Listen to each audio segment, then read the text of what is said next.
アドーラです。朝日くんもいます。今回は生後3ヶ月のアップデートの動画を撮ってからちょうど1ヶ月が経ったので、生後4ヶ月のアップデートをしていきたいと思います。今出産を控えている方とか、これから子育てをする予定のある方とかの参考になればいいなと思います。子育てのアドバイスをする身ではないので、ただ情報を共有するっていう動画なので、そこを理解した上で見ていただけると嬉しいです。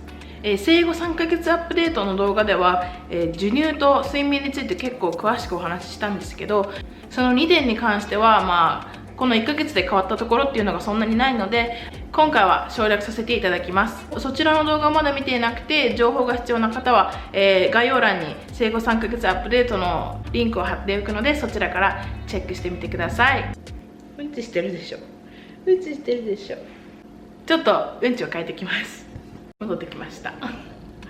今回の動画ではまた前回と同じで体の変化、あとは最近の悩み、それとちょうど1週間前に朝日の4ヶ月検診があったので、動画の後半は、アメリカの、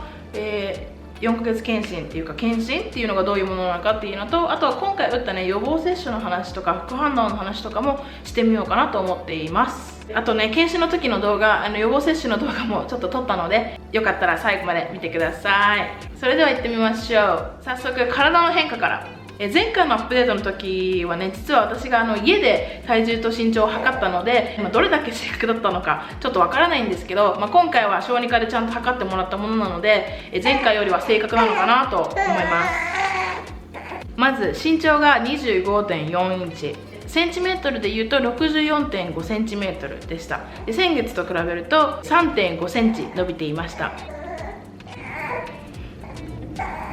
で体重は 16.31 パウンドで、キログラムだと 7.4 キログラムでした。で先月と比べると 0.2 キロ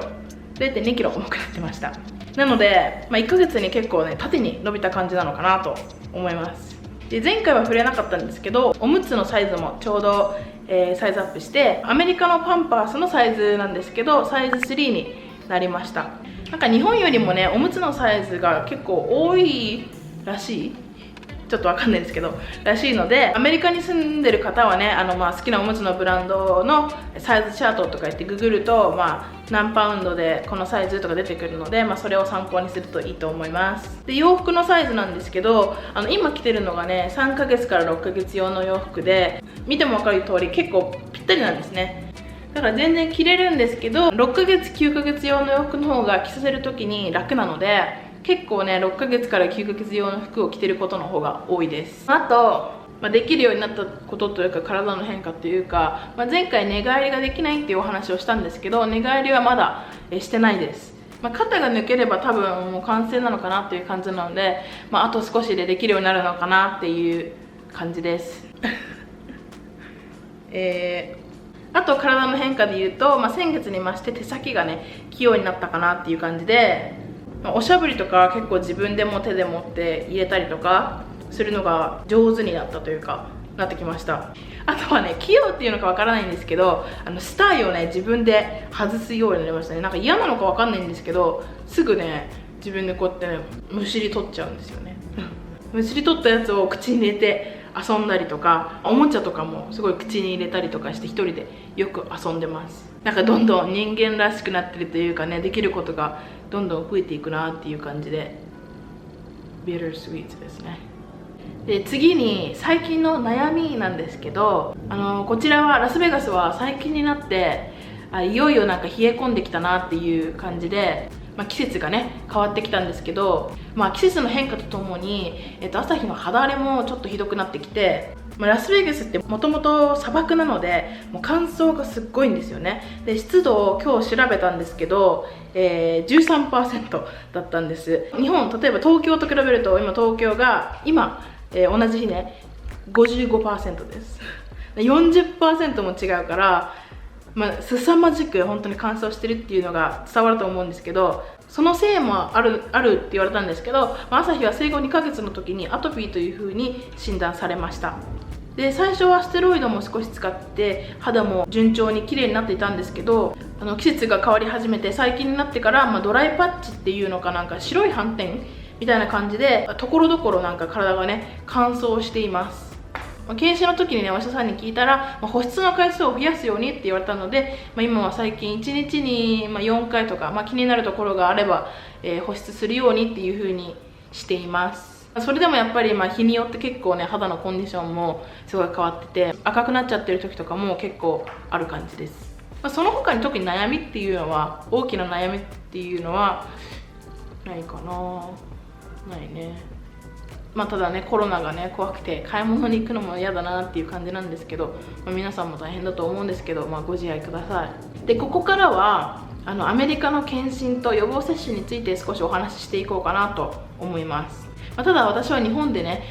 出産も育児もしたことがないので、日本と比べるっていうことは多分できないんですけど、アメリカの検診はこんな感じだよっていうだけでこんな感じだよっていう情報というかで、地域とか病院によっても結構変わるのかなとも思うので、そこはご了承ください。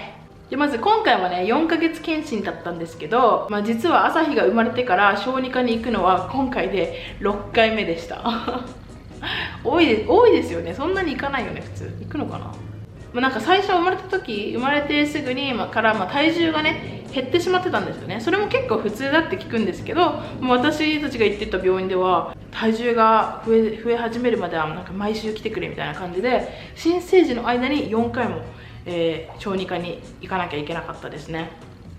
で、2ヶ月検診が5回目で6回目今回4ヶ月検診っていうことで、で流れとしてはね、普通に身長体重とか頭囲とかもそういうものを測ってもらって、その後に小児科医の先生が来てくれて、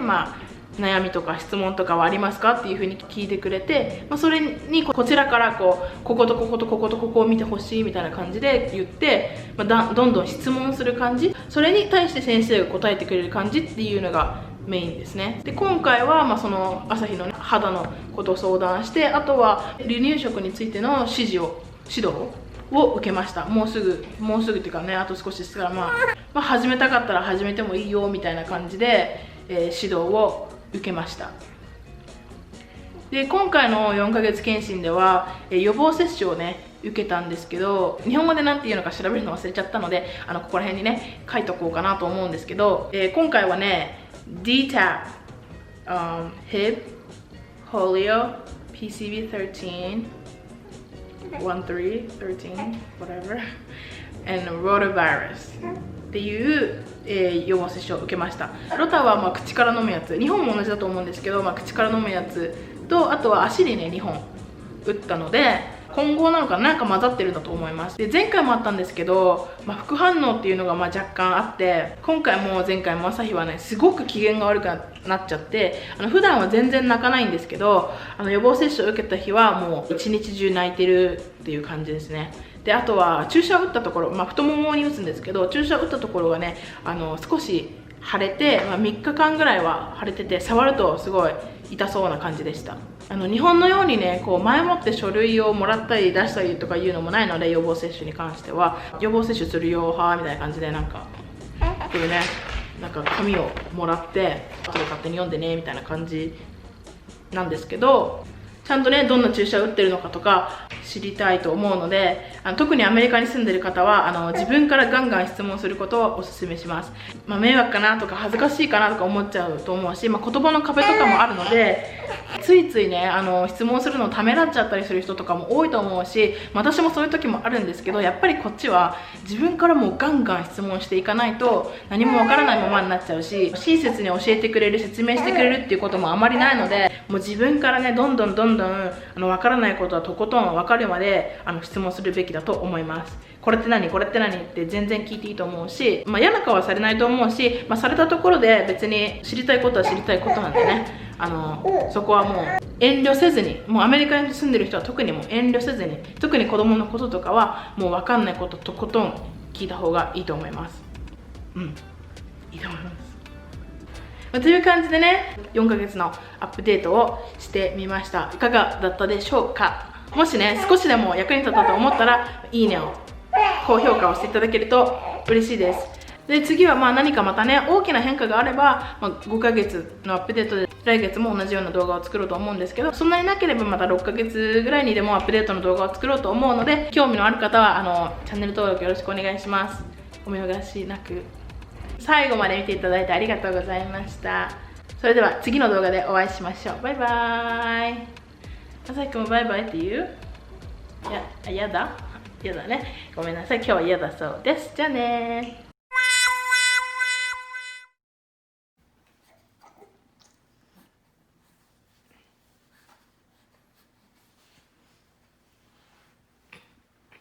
He's trying to move my hand out the way to get to his bottle.